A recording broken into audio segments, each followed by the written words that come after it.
Voilà, monsieur, bonsoir. Mercredi 5 février, bienvenue à tous dans ce journal.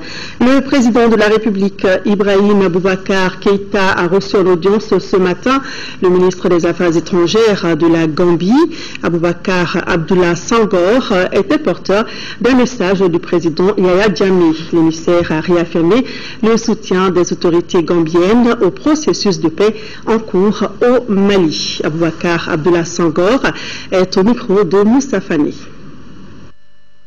Mali is and it has always been. La présence ici, c'était de transmettre les salutations cordiales et fraternelles de son excellence El Hadj Yaya Jammeh au président El Hadj Ibrahim Boubacar Keïta du Mali. Et tout ceci dans le but de maintenir la très proche collaboration entre les deux chefs d'État. Nous avons eu l'honneur de dire au président de la République au nom du président Yaya Jammeh de Gambie que la Gambie soutient le processus de paix au Mali.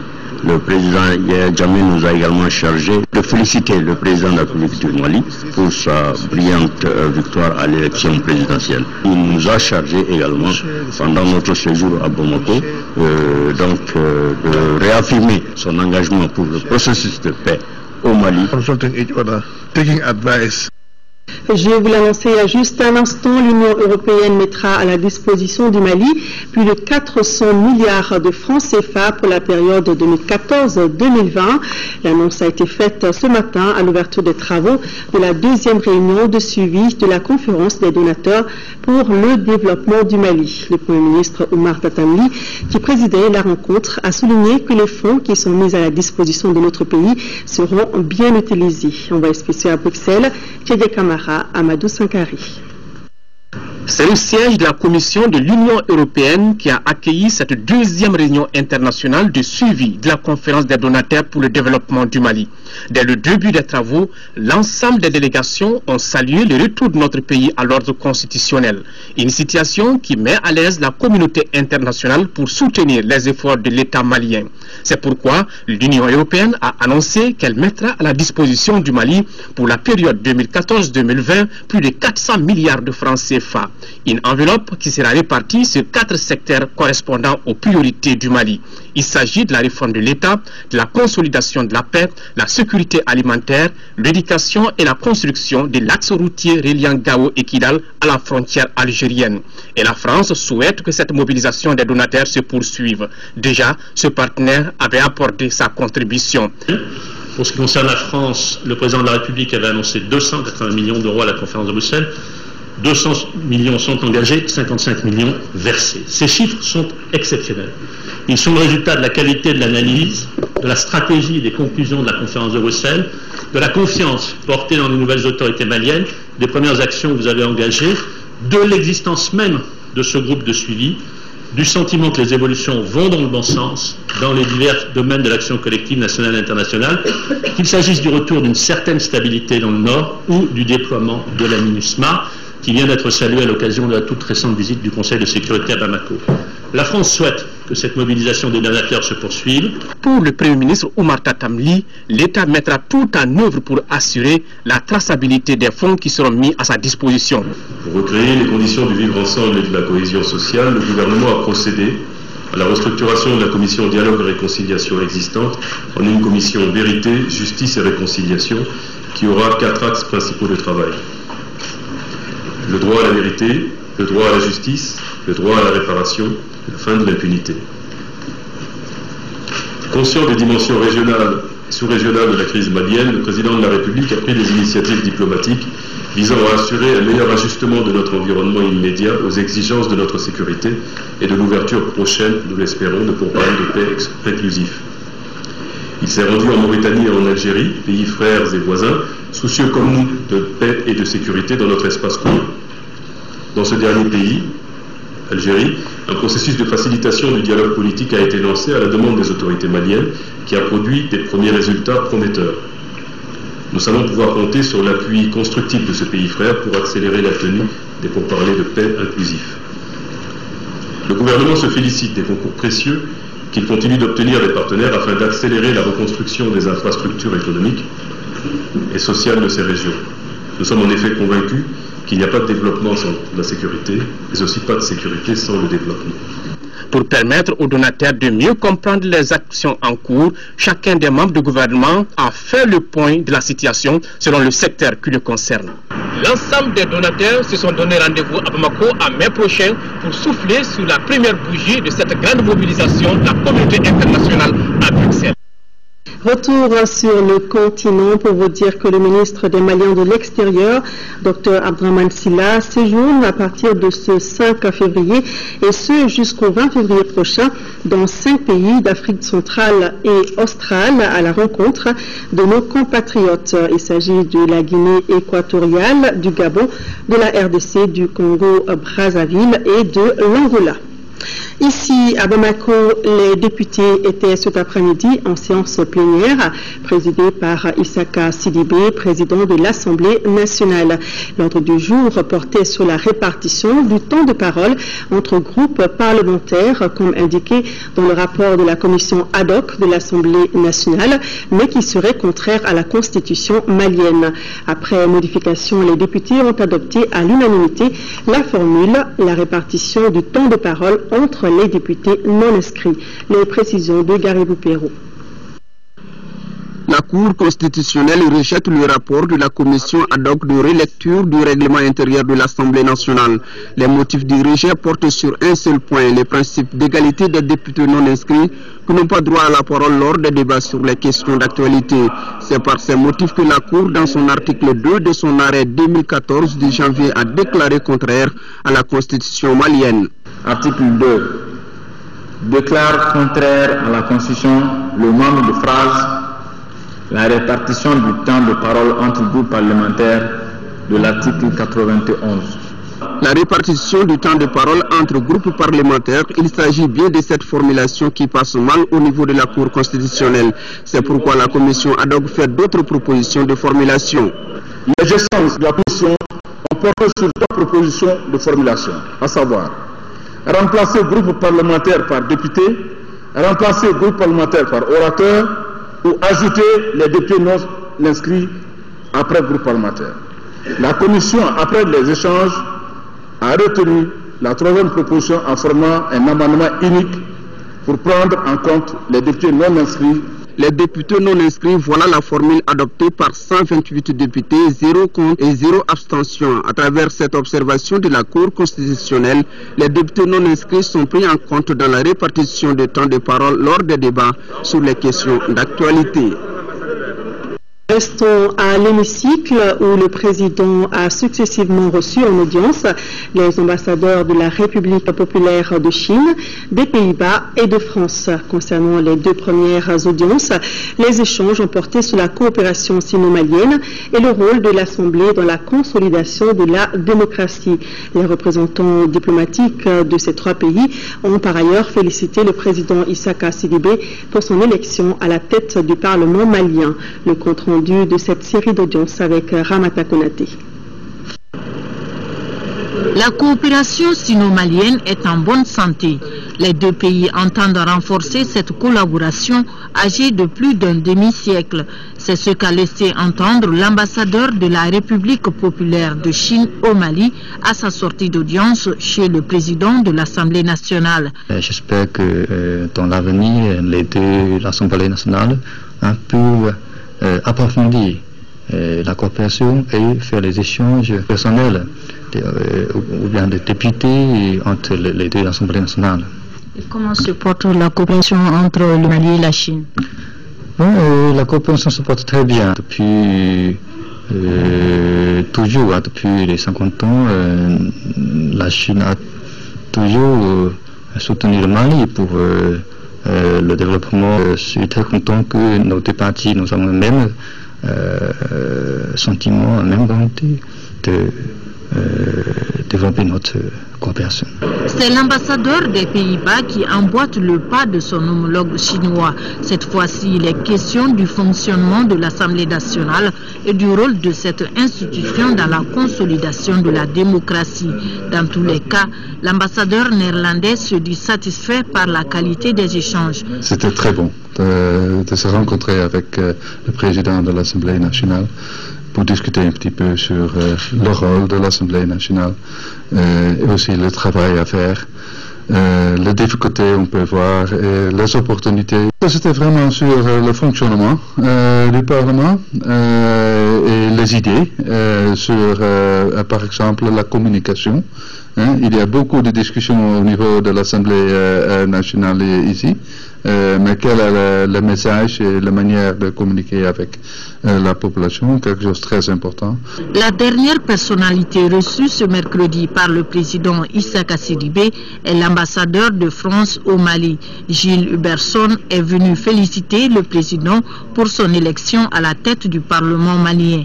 Auparavant, le même message d'encouragement lui avait été adressé par l'ambassadeur de la République populaire de Chine et son homologue des Pays-Bas.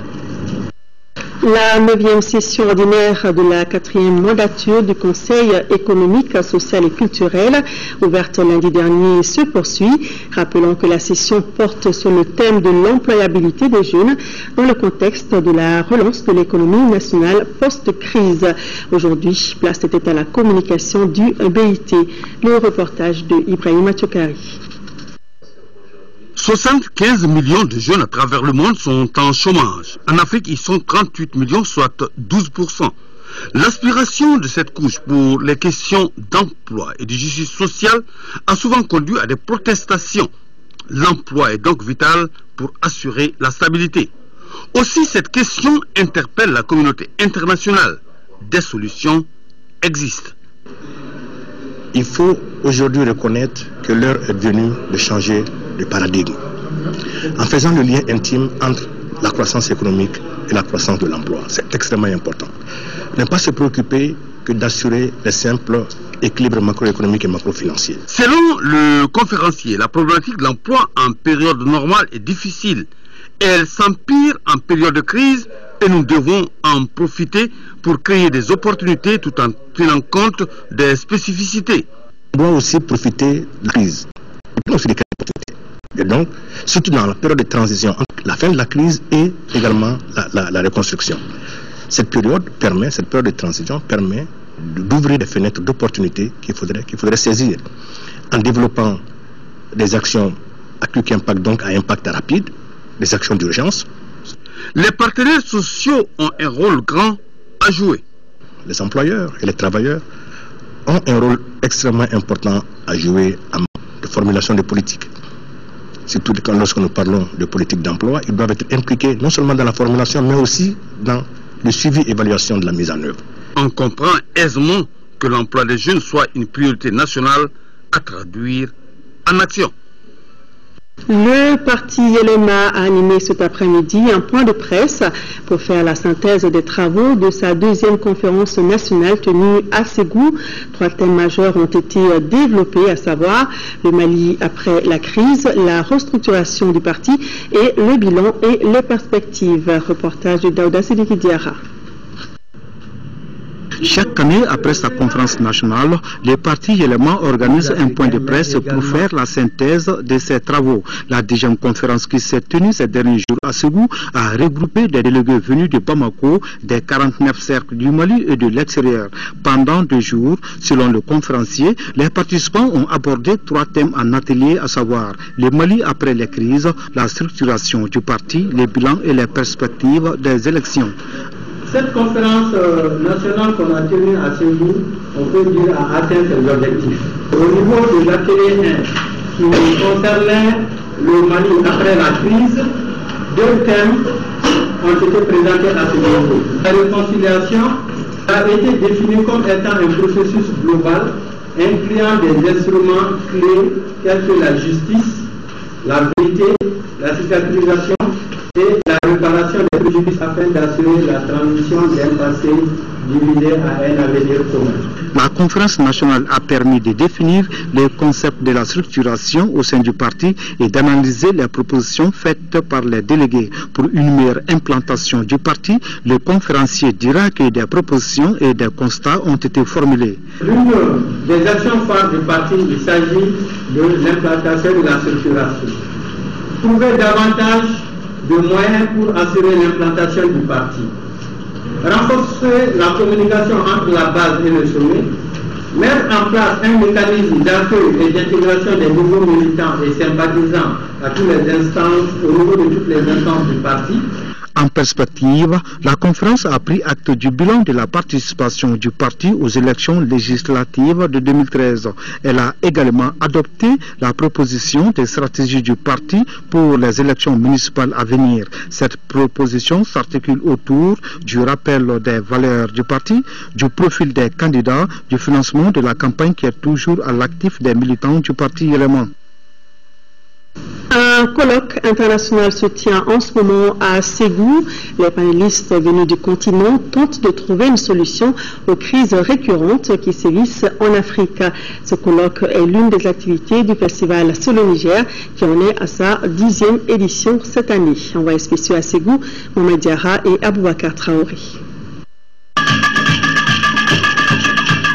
Les sommeliers de la culture africaine se retrouvent à Ségou pour parler d'un thème d'une brûlante actualité, Renaissance africaine, enjeux et perspectives. Pourquoi la Renaissance? Parce que nous sommes en mode questionnement depuis quelques années, depuis longtemps, depuis 50 ans. Ce continent qui a un tiers des réserves mondiales, qui a des intellectuels, qui a des penseurs, qui a des grands hommes. Pourquoi nous n'arrivons pas à faire décoller notre continent? Le colloque de Ségou a choisi à juste titre pour la présente édition le thème Renaissance africaine, enjeux et perspectives, au moment où notre pays traverse une période de post-crise marquée par une forte volonté de réconciliation nationale et de recherche d'une paix définitive. Pour la renaissance de l'Afrique, les panélistes ont leur vision. Ils estiment que les dirigeants africains doivent prendre leurs responsabilités. C'est ce qui ressort de l'exposé du professeur de l'Université de Yaoundé. La communication de Célestin Tagou a porté sur le lien entre renaissance africaine et gestion politique des conflits. Ce qui fait le problème, c'est selon moi le contrôle du pouvoir central. Il y a une difficulté pour nous d'articuler de manière satisfaisante pour tout le monde la redistribution des ressources entre les centres et les périphériques, que ce soit les ressources économiques, politiques ou le contre-droit. Les potentialités, l'Afrique en dispose et la preuve, le continent enregistre la plus forte croissance économique dans le monde. C'est pourquoi l'ancien ambassadeur Abdoulaye Diop a la conviction que cette renaissance est possible. Il y a quand même des croissances à deux chiffres, certains pays dépassent 12% de croissance sur le continent pendant que l'Europe et l'Amérique sont vraiment en récession. Donc en même temps, je pense que ça présente une grande opportunité. L'Afrique a la population la plus jeune sur le continent. C'est un défi important parce qu'il faut construire plus de classes, plus de centres de santé, mais en même temps, si nous arrivons à mieux former ces jeunes, ça sera un atout formidable pour le continent. Pour le cas du Mali, la crise que nous avons connue doit servir d'exemple. Il faut tirer tous les enseignements afin de faire du renouveau du Mali une réalité. Le panéliste est convaincu que la culture doit être au centre de cette refondation. La gestion, c'est ainsi. Chaque fois qu'on met les principes à côté, on sort des principes, on crée des difficultés. Et les Maliens aujourd'hui, il faut qu'on accepte tous que si nous voulons sortir de notre pays des difficultés, il faut revenir aux principes. Il faut revenir aux valeurs, parce que c'est les valeurs qui donnent sens. La brèche est donc ouverte pour 112 heures, soit la durée du festival. Chacun apportera sa petite idée pour la renaissance de l'Afrique. C'est donc la saison des festivals. Après un festival ambulant à travers le Burkina Faso, les initiateurs du 14e festival au désert sont à Ségou pour participer à un autre festival, celui sur le Niger. Envoyé spéciaux à Touré, Moïse Traoré. Le festival se veut un tremplin sur lequel se côtoient débutants et artistes confirmés. La guitariste chanteuse native de Kati a fait partie de la pléiade d'artistes de la caravane de la paix du festival au désert. Ce que j'attends, c'est vraiment un échange. C'est l'occasion de faire des rencontres, d'avoir des contacts, mais c'est aussi un échange culturel.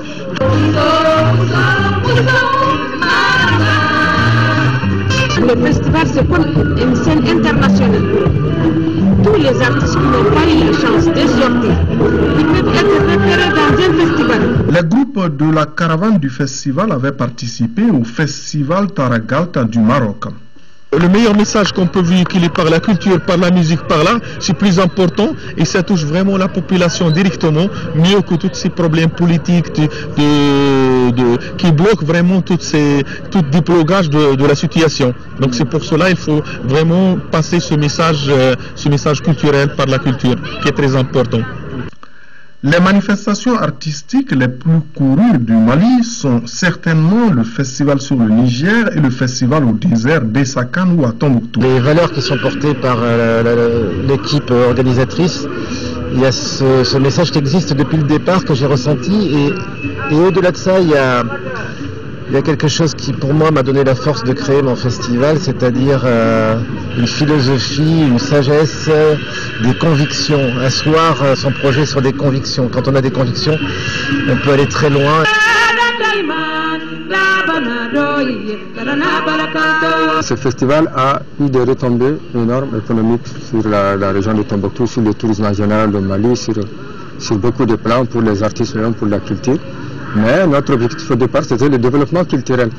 Et ça tient toujours après, depuis que cette crise, depuis ce problème, est venue une nouvelle donne qui est celle du renforcement de l'unité nationale, de la cohésion sociale, de la réconciliation. Du 5 au 9 février 2014, Ségou est le centre de rencontre des artistes et des promoteurs de festivals à travers le monde. Place à présent à l'actualité sur le continent. En Centrafrique, les déplacés sont de plus en plus nombreux, même si certains sont rentrés chez eux. Malgré un semblant de calme, la sécurité n'est pas encore établie dans le pays. La présidente Catherine Samba-Panza a mis en garde les fauteurs de troubles.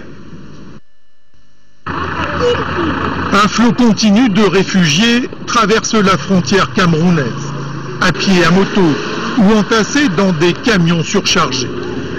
Par milliers, ces musulmans fuient les violences sectaires qui ravagent la Centrafrique.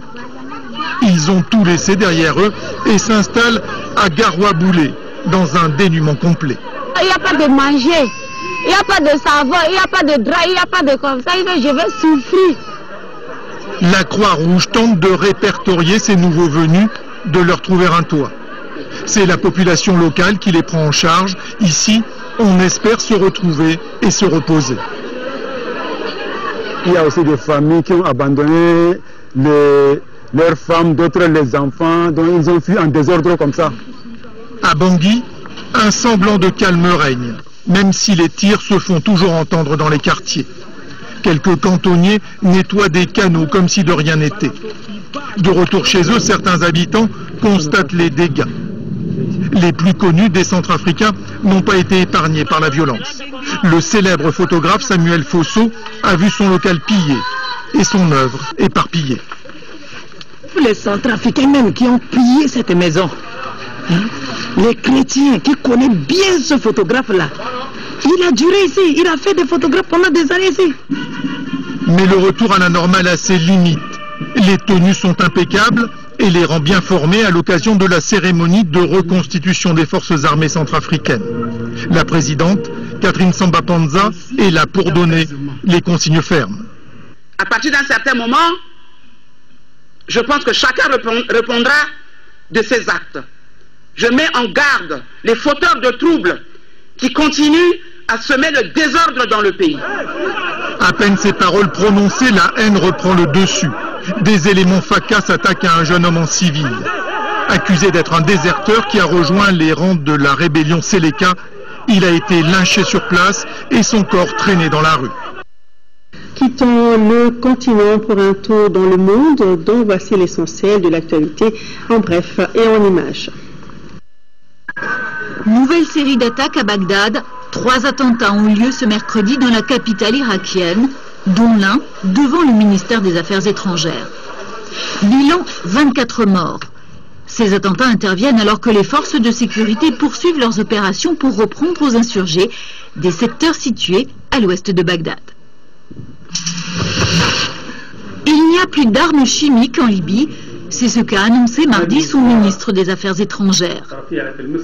Cet arsenal avait été constitué par l'ex-dictateur Muammar Kadhafi, qui avait commencé à le détruire après avoir signé le traité international contre les armes chimiques. Après sa chute, le démantèlement s'est accéléré avec l'aide de plusieurs puissances occidentales qui craignaient que ces armes ne tombent entre les mains de terroristes. À la télévision afghane, mardi soir, le premier débat de la présidentielle. Sur le plateau, 5 candidats tous d'accord sur un point, il faut stabiliser le pays au plus vite. Tous se sont dit ouverts à des négociations avec les talibans tout en prônant la fermeté face à leurs attaques. Au total, 11 candidats sont en lice pour succéder à Hamid Karzai qui ne peut pas se représenter au scrutin du 5 avril. Des villages totalement submergés. En Bolivie, les pluies torrentielles ont provoqué des inondations dans la région de l'Amazonie. Les autorités tentent actuellement d'évacuer des dizaines de villages. Depuis 3 mois, les inondations à répétition ont coûté la vie à au moins 30 personnes en Bolivie. Retour à l'actualité nationale, nous parlons de la lutte contre le trafic de stupéfiants. La brigade mobile d'intervention a saisi plus de 300 kg de chanvre indien sur des transporteurs sénégalais. Les malfrats utilisaient des véhicules, un camion remorque et une sous-trama pour camoufler leurs marchandises. Heureusement, ils se sont heurtés à la vigilance des agents de la brigade mobile d'intervention qui ont mis un frein à leur trafic. Mariam Sagara est allée voir. Plus de 300 kg de chanvre indien ont été saisis sur des Sénégalais. Ces narcotrafiquants très rusés ont un mode opératoire délicat qui trompe la vigilance des agents les plus doués. Cependant, ces soldats de l'économie ont utilisé des méthodes on ne peut plus mieux. Le moyen par lequel vraiment cette drogue était en train de passer n'est pas du tout, n'est-ce pas, un moyen quand même fortuit. Au fait, le véhicule plateau à nous, comme vous l'avez vu, s'est déplacé de Bamako jusqu'au derrière Kati, derrière le Dral, sans rien, n'est-ce pas, à bord. Et après, le véhicule est allé s'engouffrer dans un talus où, après, a été rejoint par cette Sotrama qui, au fait, contenait la drogue, les 172 briques. Et c'est à ce niveau maintenant qu'ils ont transbordé les chanvres indiens dans des caches spécialement aménagées sous le plateau en question. Ces délinquants qui ont pris la fuite viennent à Bamako avec des remorques complètement vides. On a procédé vraiment à l'accord de contenu qui nous a donné en tout 172 briques de chanvre indien qui étaient enfouies sous ce véhicule, comme vous l'avez vu, un véhicule vide, un simple plateau, et à la vue, n'est-ce pas, duquel on ne peut pas du tout, n'est-ce pas, se rendre compte ou bien remarquer ou bien se dire même que ça peut vraiment transporter cette quantité. Le Mali, par sa situation géographique, est devenu un lieu de passage de prédilection de la drogue pour d'autres pays. Ainsi, malgré la persévérance des douaniers, ces trafiquants ne cessent de développer des stratégies pour arriver à leur fin. 8e session du conseil d'administration de l'Agence nationale de télésanté et d'informatique médicale Antime. Les administrateurs devront approuver le projet d'établissement des ressources humaines de la structure. Fatoumata Koné. L'insuffisance de ressources humaines et financières, l'insuffisance d'équipements, l'étroitesse des locaux, difficultés auxquelles l'Agence nationale de télésanté et d'informatique médicale ANTIM était confrontée. Malgré cela, l'ANTIM a fait des réalisations courant 2013. L'année 2013 a permis la réalisation des activités planifiées à hauteur de 61%, mobilisation budgétaire de 89%, avec un taux d'exécution de 80%. Cette 8e session est placée sous le signe de la Renaissance. Pour ce faire, l'agence a élaboré un nouveau projet d'établissement de 2014-2018. Mettre en place tous les structures de santé puissent être interconnectés entre eux pour le renforcement des capacités des ressources humaines. Alors là, le projet d'établissement va adresser ces questions-là. Il nous faut 8 milliards sur 5 années. La structure doit être logée à la maternité d'Amdalaï. Au cours de cette session, le directeur donne des explications concernant cette location. les informations douteuses qu'on est en train de faire passer dans la communauté que la maternité a été vendue, ici on le dit formellement, la maternité de Amdalaï n'a pas été vendue, c'est un service du ministère de la Santé qui va être mis à côté et la maternité va continuer ses services encore mieux parce qu'elle va être rénovée totalement et mise à la disposition de la communauté. Le défi qui se pose à l'intime, selon le directeur général, c'est de couvrir le système numérique d'information sanitaire intégré et l'annuaire électronique de tous les établissements sanitaires du Mali. Les travaux de construction du village artisanal de Sikasso se déroulent normalement. C'est le constat fait par le chef de l'exécutif régional en visitant le chantier hier mardi. Visite suivie par Idrissa Goulou Sissoko. En se rendant sur le chantier du village artisanal de Sikasso, le gouverneur de la région voulait se rendre compte de l'état d'avancement des travaux. Démarré en août 2013, le chantier a connu un moment d'arrêt avant de redémarrer. Aujourd'hui, le taux de réalisation est de 49,9% et l'entreprise assure que le délai de fin des travaux sera respecté. Le village comprend des sites d'exposition, de vente, des bureaux administratifs, des ateliers, des salles de réunion, une salle informatique, une buvette et une infirmerie. Vu l'envergure du projet quand même pour les populations de Sikasso, nous nous sommes trouvés un devoir de venir voir ce qui se passe. Et très sincèrement, je suis très satisfait de l'évolution des travaux. Bon, le message, c'est de dire à l'entreprise d'aller vite, parce que c'est vrai, c'est un travail qui est très important pour les populations de Sikasso. Demander aux techniciens de suivre l'évolution du travail pour pouvoir faire les constats à temps. Ne pas attendre la fin des travaux pour faire des observations qu'on ne peut pas corriger. Il faut noter que le projet va coûter à l'État malien près de 2 milliards de francs CFA pour un délai d'exécution de 12 mois et les bénéficiaires sont déjà impatients à occuper les nouveaux locaux.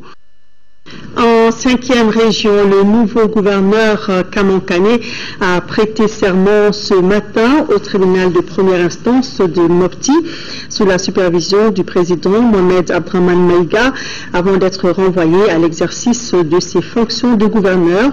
Cette cérémonie de prestation de serment fait suite à la passation de service entre le gouverneur sortant Ibrahima Ama, promu secrétaire général au ministère de l'administration territoriale, et le gouverneur entrant Kamankane. C'était jeudi dernier sous la supervision de l'inspecteur en chef de l'Intérieur. Ensuite, le nouveau chef de l'exécutif régional a été présenté à toutes les sensibilités de la région de Mopti au cours d'une cérémonie organisée pour la circonstance dans la salle de conférence du gouvernorat de Mopti. C'est ce que nous signale notre reporter Jules Sambou Sissoko. Toujours en 5e région, une mission du ministère de la coopération économique et du développement de la République fédérale d'Allemagne était à Djenné. C'était pour constater la mise en œuvre du projet de renforcement de la citoyenneté des jeunes. Un projet présent dans les cercles de Gundam, Diré, Douansa et Djenné. Le reportage de Jules Sambo Sissoko. Djenné a ouvert ses portes ce mardi à une délégation du ministère de la coopération économique et du développement de la République fédérale d'Allemagne, BMZ, partenaire financier du projet Renforcer la citoyenneté des jeunes et leur capacité de gestion civile des conflits à travers l'ONG internationale Welthunger Hilfe, un projet mis en œuvre en août 2013 dans les cercles de Djenné et d'Onjan pour la région de Mopti. Le bailleur avait à cœur de s'imprégner des actions socio-culturelles et civiques en cours. Et nous sommes très impressionnés des activités et des ONG avec les jeunes, pour les jeunes et par les jeunes. Et nous pensons que c'est vraiment important que les jeunes participent plus dans le développement du pays. Ici, les voies traditionnelles constituent le bon itinéraire de gestion civile des conflits. Ce projet MNUD 64 est un projet qui se situe dans le contexte de l'après-crise. Comment appuyer les jeunes après les crises que nous avons connues en 2012. Et pour cela, on les apprend à gérer convenablement les conflits avec des forats de discussion, des forats d'échange. Et aussi, l'autre axe, c'est vraiment de renforcer beaucoup économiquement les jeunes à travers le cash for work. La délégation allemande ne s'est pas privée d'une bouffée d'oxygène touristique à Djenné, Djenon. Les périmètres maraîchers de Farabana et de Sorebougou dans la commune rurale du Mandé ont reçu ce mardi la visite des membres et partenaires financiers du programme de gestion décentralisée des forêts. La visite suivie d'échanges avec les bénéficiaires visait à s'imprégner des conditions de travail des femmes. Fademba Keita. Le périmètre maraîcher de la coopérative des femmes de Farabana a été la première étape de cette visite. Dans ce jardin d'un hectare travaillent une soixantaine de femmes. À l'aide de 2 puits à grand diamètre, les femmes formées aux techniques de maraîchage et de production de la fumure organique subviennent aux besoins quotidiens. Nous sommes 60 femmes membres de la coopérative. Ce périmètre, en valeur il y a 3 ans, nous aide beaucoup à subvenir à nos petits besoins. Deuxième et dernière étape de cette visite, le périmètre en chantier de l'association Timinendia des femmes de Sorebougou. Ici, l'hectare à exploiter est alimenté par un château. Ces activités initiées s'inscrivent dans le cadre de la composante adaptation au changement climatique du programme GDFOR. Cette visite a pour objet de préparer la nouvelle stratégie de la coopération entre le Mali et la Suède. C'est-à-dire qu'il y avait une stratégie qui a pris fin. Maintenant, la Suède est en train de voir comment préparer la nouvelle stratégie. Et par rapport à ça, elle a jugé nécessaire de venir voir ce qui se passe sur le terrain pour ne pas faire la rupture entre ce qui avait été fait et ce qui va être fait. Les femmes rurales de ce projet financé par la coopération suédoise au Mali sont encadrées par les coordinateurs de l'association Action pour le sursaut de la femme malienne. D'abord, le périmètre maraîcher de Farabana a été réalisé par le programme Gestion décentralisée des forêts qui relève de la Direction nationale des eaux et forêts. Et pour ce qui concerne le périmètre dans lequel nous nous trouvons, c'est un périmètre en aménagement et toutes les infrastructures d'eau et d'irrigation et de protection sont déjà installées. On m'a déjà expliqué qu'on ne coupe plus de l'arbre ici, on préserve tout à fait la forêt. Les femmes ont une alternative, on fait la cultivation ici, on a des recettes, on peut se nourrir, on peut vendre. Mise en œuvre à hauteur de 5 milliards de francs CFA, il couvre plus de 30 communes des régions de Sikasso, Kidikoro et Kaye. Voilà, madame, messieurs, c'est la fin de ce journal. Merci de votre attention. Je vous retrouve, s'il plaît à Dieu, demain soir. Mais avant, vous serez avec Amara Malé Diallo à 10h et 13h. Merci et bon suite au programme à tous sur le RTM.